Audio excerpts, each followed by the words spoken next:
Hello student, मैं संजय चौहान, भूगोल का अध्यापक। आज हम बच्चों क्लास 12 का लेसन नंबर 3 विश्व जनसंख्या वितरण घनत्व एवं वर्धित टॉपिक के बारे में अध्ययन कर रहे हैं। बच्चों, इससे पहले जो हमारा वीडियो था उसके अंदर हमने विश्व के प्रमुख जनसंख्या महासमूह के बारे में अध्ययन किया। इसके अंदर हमने विश्व के जो प्रमुख महाजनसंख्या जनसमूह थे, एशिया जो विश्व का सबसे बड़ा महाजनसंख्या जनसमूह था, उसके बाद यूरोप, एशिया के बाद दूसरा सबसे बड़ा जनसंख्या जनसमूह था, तीसरा था उत्तरी अमेरिकी जनसंख्या महाजनसमूह जो विश्व का सबसे नवीनतम जनसंख्या महासमूह में से एक था, और फिर हमने पढ़ा था अफ्रीकी जनसमूह जो जनसंख्या की दृष्टि से सबसे छोटा जनसमूह है। यदि क्षेत्रफल की दृष्टि से देखा जाए तो अफ्रीकी महाद्वीप है वो एशिया के बाद दूसरा स्थान रखता है। आज हम बच्चों जो टॉपिक लेंगे वो है जनसंख्या घनत्व और उनके जनसंख्या घनत्व के प्रकार, और प्रकार के अंदर जो न्यूमेरिकल जो सवाल आते हैं वो किस तरह बने होते हैं और किस तरह आपको करने हैं उनके बारे में मैं जानकारी दूंगा। तो सबसे पहले अपन लेते हैं जनसंख्या घनत्व की परिभाषा। प्रति इकाई क्षेत्र में रहने वाले लोगों की संख्या को जनसंख्या घनत्व कहा जाता है। प्रति इकाई क्षेत्र में रहने वाले लोगों की संख्या को क्या कहा जाता है?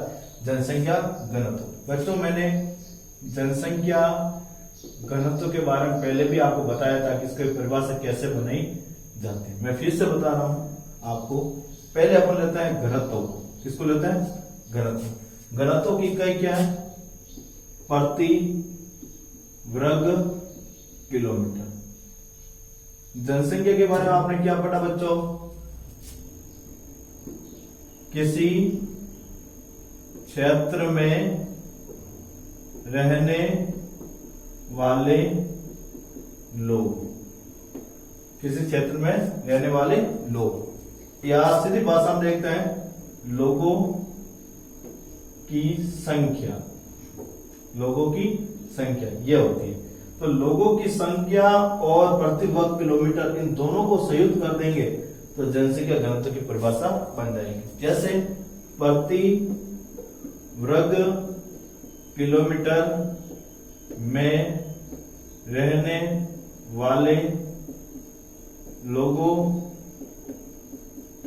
की संख्या, जैसे यहां पर हमने यह से हटा दिया, यहां से दिया हमने, क्षेत्र की जगह हमने क्या लिख दिया? प्रति वर्ग किलोमीटर, और बाकी वैसे के वैसे पीछे के बन गई में रहने वाले लोगों की संख्या, क्या कहलाई? जनसंख्या घनत्व। और फिर सूत्र क्या था इसका? विश्व कुल जनसंख्या बटा विश्व कुल क्षेत्रफल, विश्व का कुल क्षेत्रफल, ये था इसका सूत्र। तो प्रति वर्ग किलोमीटर रहने वाले लोगों की संख्या को क्या कहते हैं? जनसंख्या घनत्व कहते हैं। उसका सूत्र कुल जनसंख्या बटा कुल क्षेत्रफल। बच्चों, इसकी परिभाषा और ये सूत्र हैं, एग्जाम में बोर्ड ने काफी बार पूछा है, इस बार भी पूछा जा सकता है, इसलिए बड़े ध्यान से इस टॉपिक को आपको देखना है। फिर है घनत्व के प्रकार। घनत्व के प्रकार मुख्य रूप से 5 भागों में। पहला है गणितीय घनत्व। कितने भागों में बढ़ गए? 5, जिसमें पहला है गणितीय घनत्व, दूसरा है आर्थिक घनत्व, तीसरा है कार्किक घनत्व, चौथा है कृषि घनत्व और पांचवा पोषण घनत्व। और फिर इनके सूत्र हैं और इनके न्यूमेरिकल सवाल भी बनाएंगे। गणितीय घनत्व को हम पहले लेते हैं। प्रति इकाई क्षेत्र में रहने वाले लोगों की संख्या जिसमें मानव और स्थल अनुपात का विचार किया जाता है उसी को गणितीय घनत्व कहते हैं। वापस एक बार सुना जाता हूं बच्चों आपको। प्रति इकाई क्षेत्र में रहने वाले लोगों की संख्या जिसमें मानव और स्थल अनुपात का विचार किया जाता है उसी को हम क्या कहते हैं? गणितीय घनत्व। और गणितीय घनत्व का जो सूत्र है वो है जनसंख्या बटा कुल क्षेत्रफल। जनसंख्या भाग कुल क्षेत्रफल है वो जनसंख्या का जो गणितीय घनत्व सूत्र है उसके सूत्र है। अब मैं आपको न्यूमेरिकल सवाल कैसे बनता है, गणितीय सवाल कैसे आता है आपके एग्जाम में, उसके बारे में बनाकर बताता हूं। देखो बच्चों, बहुत ही सिंपल तरीके के सवाल आता है। जैसे मान लो ये क्वेश्चन बना हुआ है आपके 1 नंबर, ठीक है। किसी क्षेत्र की कुल जनसंख्या 5 लाख है। किसी क्षेत्र की कुल जनसंख्या 5 लाख है तथा उस क्षेत्र का कुल क्षेत्रफल 500 है, तो उस क्षेत्र का गणितीय घनत्व क्या होगा, या फिर जनसंख्या घनत्व क्या होगा। ठीक है, तो किसी क्षेत्र की कुल जनसंख्या कितनी है 5000, कितनी है 5000। उस क्षेत्र का कुल क्षेत्रफल कितना है 500, और आपको निकालना क्या है गणितीय घनत्व। ये 3 चीजें आपको देखनी है। हमेशा कितनी चीजें देखोगे 3। पहले देखोगे कुल जनसंख्या कितनी है, ठीक है। दूसरी क्या देखोगे कुल क्षेत्रफल कितना है। तीसरा क्या देखोगे क्या पूछा गया है। ये 3 चीज आपको देख लिया और समझ लिया तो आपका उत्तर क्या हो जाएगा राइट हो जाएगा। जैसे आपको पूछा क्या गया है गणितीय घनत्व, तो सबसे पहले आप सूत्र किसका लिखो गणितीय घनत्व का। गणितीय घनत्व, गणितीय घनत्व का सूत्र क्या है सीधा लिखा हुआ आपके, ये देखो परिवार कुल जनसंख्या बटा कुल क्षेत्रफल, तो या लिखो कुल जनसंख्या बटा कुल क्षेत्रफल,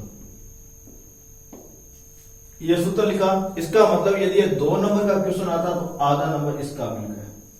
किसका हो गया आधा नंबर, किसका हो गया सूत्र का हो गया, यदि ये 2 नंबर का क्वेश्चन आता तो।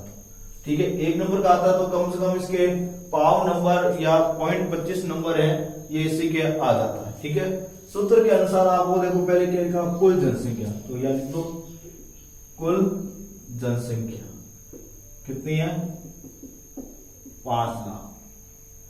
फिर क्या पूछा कुल क्षेत्रफल, कुल क्षेत्रफल कितना है 500। क्या ज्ञात करना है गणितीय घनत्व, तो सूत्र के अनुसार 5 लाख बटा 500, 1 जीरो से ये जीरो कट हो गया, इस जीरो से ये जीरो कट हो गया, 5 से एक बार गया तो पीछे बच गए 1000, तो 1000 आ गया। क्या आ गया 1000 आ गया। तो 1000 व्यक्ति प्रति वर्ग किलोमीटर, 1000 व्यक्ति प्रति वर्ग किलोमीटर इस तरह उस जगह पर यह निवास करते हैं। ठीक है, तो एक बार मैं वापस में परिभाषा सुना देता हूं, फिर बाद में वापस देखते हैं। प्रत्येक के क्षेत्र में रहने वाले लोगों की संख्या जिसमें मानव स्थल का अनुपात का विचार किया जाता है उसी को गणितीय घनत्व कहते हैं। इसका सूत्र जनसंख्या भाग कुल क्षेत्रफल है, और इसी को ध्यान रखते हुए हमने ये सवाल बनाया। और गणितीय सूत्र कुल जनसंख्या बटा कुल क्षेत्रफल, इसके अंदर कुल जनसंख्या कितनी थी 5 लाख, कुल क्षेत्रफल कितना था 500, इसमें 5 लाख में से 500 का भाग दिया तो कितना बचा 1000, तो 1000 व्यक्ति प्रति वर्ग किलोमीटर। इस तरह आपका सूत्र और सवाल इस तरह पूरा होता है।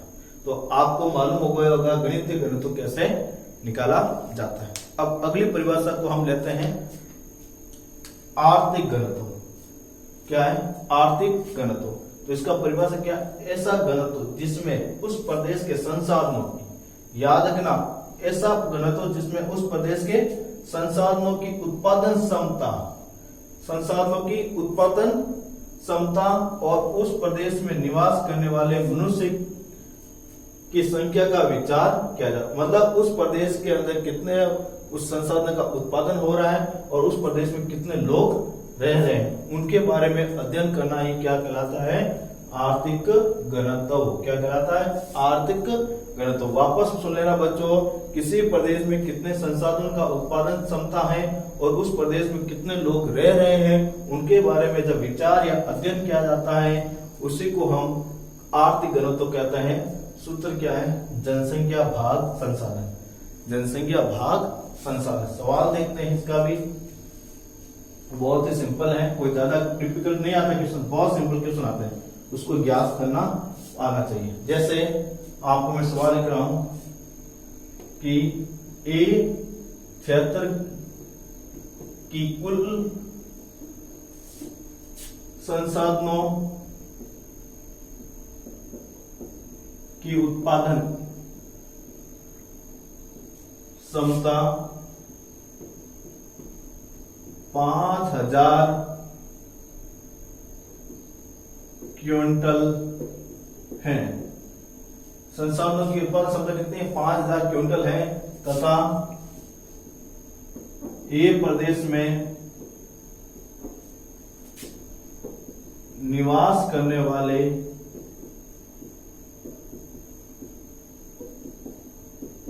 लोगों की संख्या 1 करोड़ है। 1 करोड़ है तो उस क्षेत्र का क्या पढ़ेंगे आप? आर्थिक घनत्व। आर्थिक घनत्व क्या होगा, यह सवाल है। ठीक है, वापस रिपीट कर रहा हूं बच्चों। ए क्षेत्र की कुल संसाधनों उत्पादन क्षमता कितनी है? 5000 क्विंटल है तथा उस ए प्रदेश में निवास करने वाले लोगों की संख्या कितनी? 1 करोड़। तो उस प्रदेश की आर्थिक घनत्व ज्ञात कीजिए। तो सबसे पहले आपको याद होना चाहिए सूत्र। ठीक है, सूत्र क्या है? सबसे पहले लिखना है आर्थिक घनत्व बराबर है, सूत्र क्या लिखा हुआ है? जनसंख्या भाग क्षेत्रफल, सॉरी संसाधन। जनसंख्या भाग संसाधन। मैंने आपको पहले क्या कहा था? 3 चीज देखनी है। पहले अपन देखी जनसंख्या कितनी है? 1 करोड़। उत्पादन क्षमता कितनी है? 5000 क्विंटल। क्या ज्ञात करना है? आर्थिक घनत्व। ठीक है, तो सीधे से सूत्र के अनुसार जनसंख्या लिखते हैं 1 करोड़। ठीक है, और फिर क्षेत्र के अनुसार संसाधन उत्पादन क्षमता कितनी है? 5000। तो 3 जीरो से 3 जीरो कट कर दो, 2 बार जाएगा, पीछे कितने बार जाएंगे? 2000। तो कितना हुए? 2000 प्रति व्यक्ति क्विंटल संसाधन। प्रति व्यक्ति क्विंटल संसाधन कितने होंगे? 2000। कितने होंगे? 2000। तो याद रखना 2000 व्यक्ति प्रति क्विंटल अनाज का संसाधन का प्रयोग, मतलब 1 क्विंटल अनाज का प्रयोग हम कितना करेंगे? 2000 व्यक्ति। कितना करेंगे? 2000 व्यक्ति। तो ये आपका क्या निकल गया? आपका आर्थिक घनत्व। क्या निकला है? आर्थिक घनत्व। वापस सुन लेना, आर्थिक घनत्व के अंदर आपने पहले देखा संसाधन उत्पादन क्षमता कितनी थी? 5000 क्विंटल। कितनी थी? 5000 क्विंटल। और कुल जनसंख्या कितनी थी? 1 करोड़। तो हमने सूत्र क्या लिखा? आर्थिक घनत्व का जनसंख्या बटा संसाधन। जनसंख्या थी 1 करोड़ और उत्पादन क्षमता कितनी थी? 5000। तो 5000 1 करोड़ के अंदर 5000 का भाग दिया तो कितना है? 2000 व्यक्ति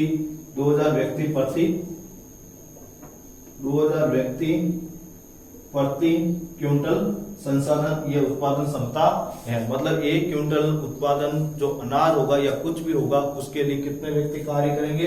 2000। कितने होंगे? 2000। ठीक है बच्चों, अब हम लेते हैं नेक्स्ट बिंदु को, कार्किक घनत्व। क्या है? कार्किक घनत्व। कार्किक घनत्व की परिभाषा क्या है? किसी प्रदेश की खेती की जाने वाली भूमि और निवास करने वाले मनुष्य की समस्त जनसंख्या का अध्ययन किया जाता है। देखो, किसी प्रदेश में कितने प्रतिशत भूमि पर लोग खेती करते हैं और उस भूमि पर कितने प्रतिशत जो लोग रहते हैं, उन सब का अध्ययन करना ही क्या कहलाता है? कार्किक घनत्व। देखो परिभाषा सुना रहा हूं, किसी प्रदेश की खेती की जाने वाली, मतलब किसी प्रदेश में खेती की जाने वाली भूमि कितनी है? मान लो 500 बीघा है, 1000 बीघा, 2 लाख बीघा, करोड़ बीघा है, कितनी भी हो, और उस निवास करने वाले मनुष्य की समस्त जनसंख्या, चाहे वो उस पर निवास करने वाले खेती करने वाले लोग हो या नहीं हो, कैसे भी हो, व्यक्ति होने चाहिए, व्यक्ति की अध्ययन किया जाता है, उसी को हम कार्किक घनत्व कहते हैं। क्या कहते हैं? कारकी घनत्व एक की परिभाषा पूछे तो कृषि किए जाने वाली भूमि पर निवास करने वाले समस्त जनसंख्या का अनुपात का अध्ययन करना ये क्या कहलाता है, कारकिक घनत्व। तो कारकी घनत्व हम कैसे निकालेंगे उसका भी हम सूत्र के माध्यम से अध्ययन करेंगे और बताएंगे कि कारकी घनत्व निकलता कैसे है।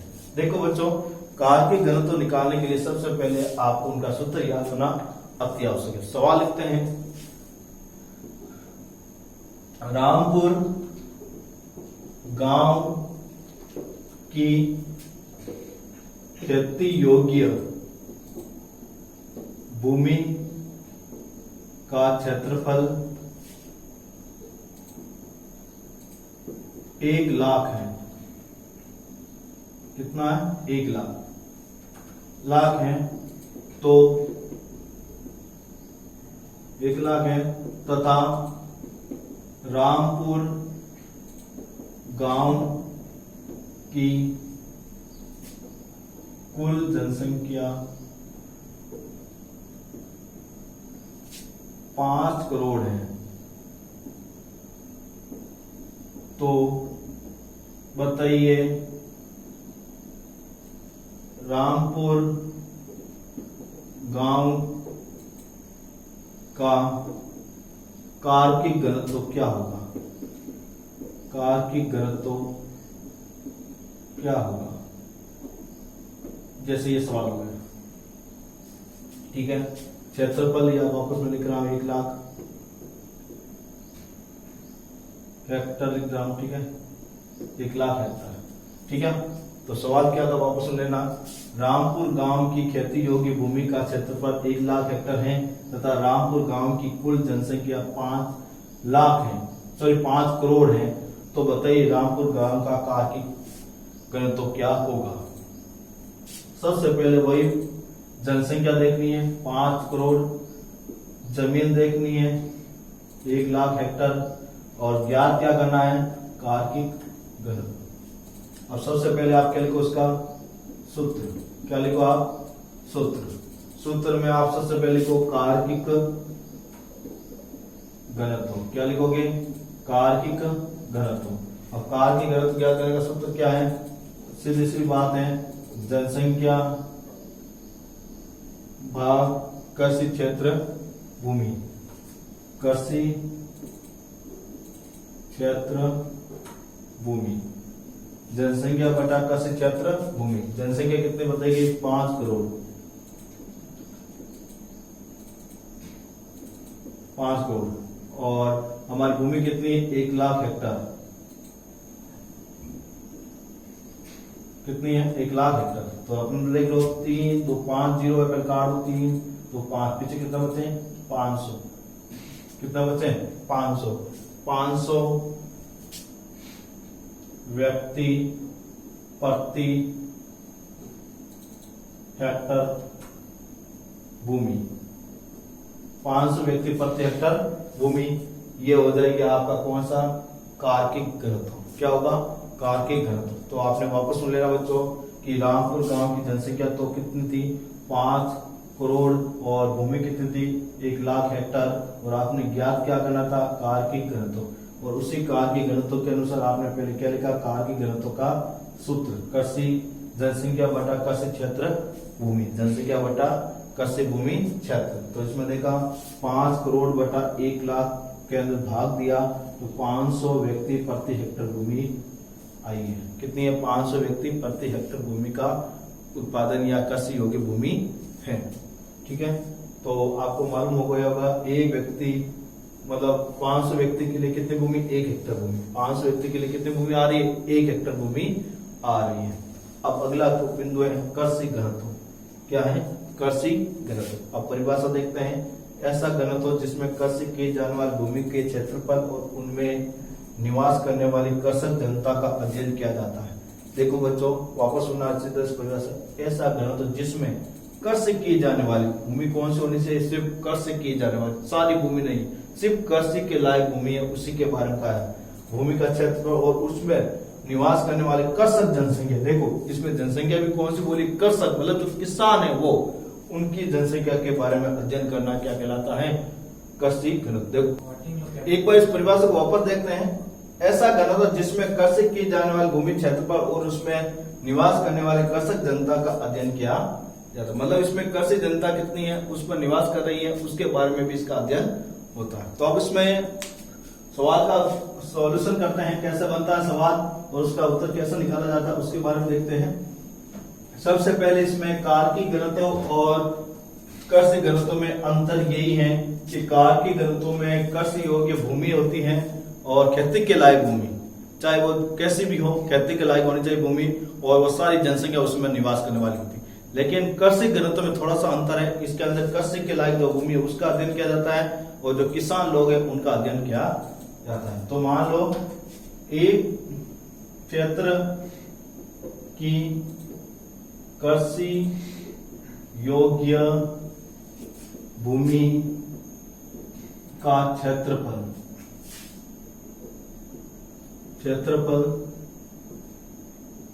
200 हेक्टर है, तो उस क्षेत्र में निवास करने वाले कर्षक जनसंख्या का अनुपात, कर्षक जनसंख्या का अनुपात 1,00,000 है। कितना है? 1,00,000 है। तो कृषि घनत्व ज्ञात कीजिए। अब देखो बच्चों, सबसे पहले इसमें ए क्षेत्र की, कौन सा कोई भी एक ए क्षेत्र मान लिया, कृषि योग्य भूमि का क्षेत्र, कौन सी भूमि पड़ी गई है? कृषि योग्य भूमि, क्योंकि कर्षक जो घनत्व है उसमें सिर्फ कृषि योग्य भूमि को ही माना गया है, दूसरी भूमि को नहीं माना गया। तो कृषि योग्य जो भूमि है उसका क्षेत्रफल कितना है? 200 हेक्टर। कितना है? 200 हेक्टर। कितना है बच्चों? 200 हेक्टर। और उस क्षेत्र में निवास करने वाले कर्षक जनसंख्या का अनुपात है 1,00,000। कितना है? 1,00,000। कर्षक जनसंख्या कितनी है? 1,00,000। तो उस कृषि घनत्व को ज्ञात कीजिए। क्या ज्ञात कीजिए? कृषि घनत्व। तो सर्वप्रथम याद रखना बच्चों, इसमें आखिर लिखो कृषि योग्य भूमि का क्षेत्रफल। कृषि योग्य भूमि का क्षेत्रफल कितना है? 200 हेक्टर। फिर बाद में कृषि योग्य भूमि पर निवास करने वाले कर्षक जनसंख्या कितनी है? 1,00,000। कितनी है? 1,00,000। ठीक है। और आपको ज्ञात क्या करना है? कृषि घनत्व। तो पहले आप लिखोगे इसका सूत्र। क्या लिखोगे बच्चों? सूत्र। सूत्र क्या है? इसके अंदर आपको लिखा हुआ है सीधी सी बात में कर्षक जनसंख्या और कृषि भूमि क्षेत्र। तो कर्षक जनसंख्या बटा कृषि भूमि क्षेत्र हो गया। कर्षक जनसंख्या बटा कृषि भूमि क्षेत्र। अब कर्षक जनसंख्या कितनी है? 1,00,000। 1,00,000 बटा कृषि भूमि कितनी है? 200 हेक्टर। 2 जीरो से 2 जीरो कट हो गए और 5 इसका भाग जाता है तो हो गए 500। क्या हो गए? 500 व्यक्ति प्रति कृषि भूमि। मतलब 1 हेक्टर जो भूमि है वो 500 व्यक्ति के लिए आती है। 1 हेक्टर भूमि कितने के लिए आ रही है? 500 व्यक्ति के लिए आ रही है। अर्थात कृषि घनत्व तो कितना हुआ? 500 व्यक्ति प्रति कृषि भूमि। ये हो गया वाका, क्या हो गया? कृषि घनत्व। तो वापस एक बार देख लेते हैं सवाल के अकॉर्डिंग। ये क्षेत्र की कृषि योग्य भूमि का क्षेत्रफल कितना बोला था? उसमें 200 हेक्टेयर और उस क्षेत्र में निवास करने वाले कृषक जनसंख्या कितनी का अनुपात बताया 1 लाख। तो आपको कृषक जनसंख्या घनत्व ज्ञात करना है। तो इसके लिए आपने पहले क्या किया, कृषि योग्य भूमि का क्षेत्रफल 200 हेक्टेयर और कृषि योग्य भूमि पर निवास करने वाले लोगों की संख्या 1 लाख और कृषि घनत्व का सूत्र क्या पड़ा, कृषक जनसंख्या बटा कृषि भूमि क्षेत्र। तो इसका सॉल्यूशन किया तो 1 लाख बटा 200 तो कितना है 500 व्यक्ति प्रति कृषि भूमि। ये आपने क्या सा सूत्र हो गया, कृषि घनत्व आपका टॉपिक हो गया।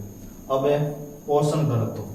पोषण घनत्व के ऐसा घनत्व जिसमें खेती की गई भोज्य फसलों के क्षेत्रफल और उस प्रदेश के समस्त जनसंख्या का अध्ययन किया। मतलब कृषि की जाने वाली ऐसी भूमि पर कितने जगह पर भोजन उत्पादन करने वाली इकाइयां या भोजन उत्पादन किया जाता वो भूमि और उस पर निवास करने वाले जो लोग हैं उन समस्त जनसंख्या के अनुपात का अध्ययन इसमें किया जाता। वापस सुन लेना, ऐसा घनत्व जिसमें खेती की भोज्य फसलों के क्षेत्र मतलब ऐसी भूमि जहाँ पर खाने के लिए भोजन का उत्पादन किया जाता वो भूमि और उस प्रदेश के समस्त जनसंख्या मतलब उस प्रदेश में या उस क्षेत्र में जहाँ कृषि योग्य भोज्य फसलों का उत्पादन किया जाता उन क्षेत्र की समस्त जनसंख्या का अध्ययन किया जाता है, उसी को हम क्या कहते हैं, पोषण घनत्व। क्या कहते हैं, पोषण घनत्व। और पोषण घनत्व का सूत्र कौन सा है, जनसंख्या बटा भोज्य फसलों का क्षेत्रफल। जनसंख्या बटा भोज्य फसलों का क्षेत्रफल। अब इसी का भी हम सवाल बनाते हैं और उत्तर निकालते हैं कैसे होता है। ये भी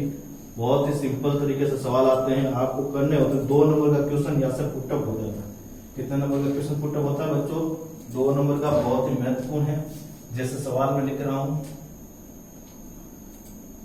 इस क्षेत्र की कृषि भोज्य फसलों की भूमि का क्षेत्रफल 2000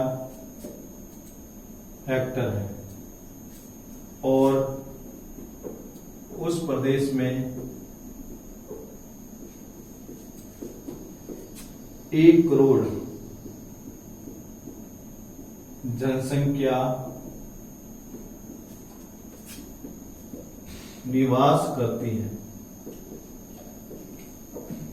तो पोषण घनत्व क्या होगा, पोषण घनत्व क्या होगा, यह सवाल होगा। एक प्रदेश एक क्षेत्र की कृषि भोज्य फसलों की भूमि का क्षेत्रफल 2000 हेक्टेयर है और उस प्रदेश में 1 करोड़ जनसंख्या निवास करती है, तो उसका पोषण घनत्व क्या होगा। तो इसमें सबसे पहले लिखना है, एक क्षेत्र की कृषि भोज्य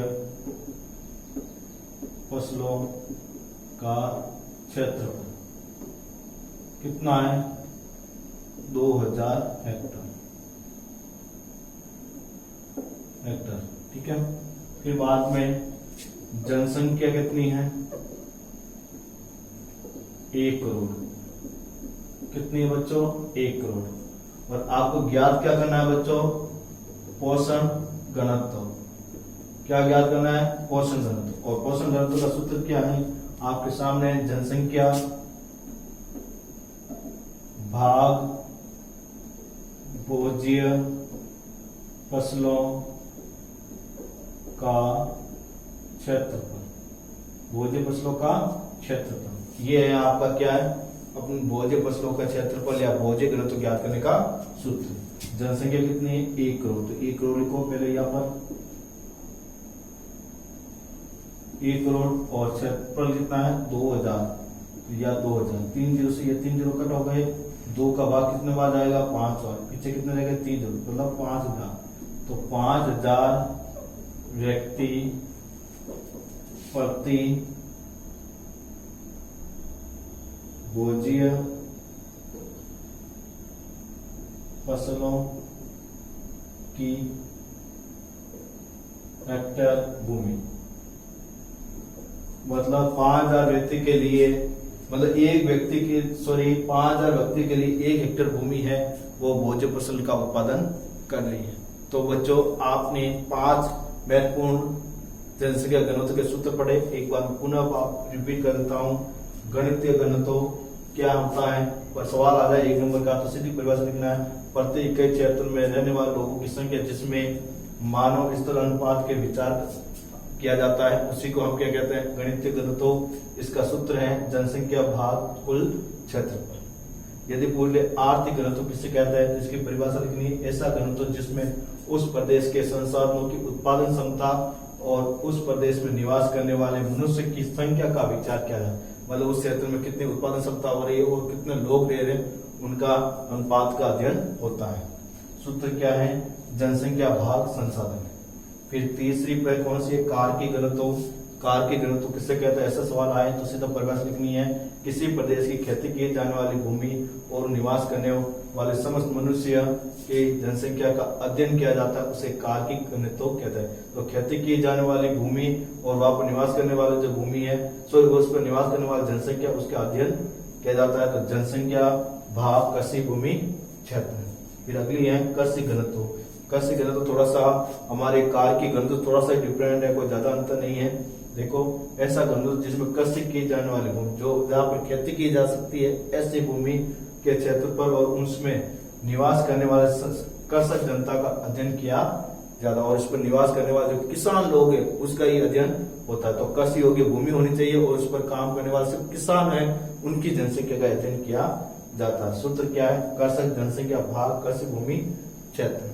फिर अगला है पोषण घनत्व। ऐसा घनत्व जिसमें खेती की भोज्य फसलों के क्षेत्रफल और उस प्रदेश के समस्त जनसंख्या का अध्ययन किया, मतलब ऐसे घनत्व जिसके अंदर खेती के अंदर जो भोज्य फसलों का जो क्षेत्रफल है, मतलब भोज्य फसल जो खाने के लिए फसल का उत्पादन किया जाता है, वो क्षेत्रफल और उस पर निवास करने वाली जनसंख्या, उन सब का अध्ययन इसके अंदर किया जाता है। इस तरह बच्चों आपने देखा कि भोज्य फसल का सूत्र है जनसंख्या भाग भोज्य फसलों का क्षेत्रफल। इस प्रकार बच्चों आपने देखा कि घनत्व क्या है, घनत्व का सूत्र क्या है और घनत्व के प्रकार कितने हैं। तो आपने देखा घनत्व के 5 प्रकार हैं, जैसे हमने पहला पढ़ा गणितीय घनत्व, आर्थिक घनत्व, कार की घनत्व, कृषि घनत्व और पोषण घनत्व। अब अगला जो वीडियो होगा वो घनत्व को प्रभावित करने वाले कारक और घनत्व के जो प्रदेश हैं उनके बारे में हम विश्लेषण के साथ अध्ययन करेंगे। Thank you.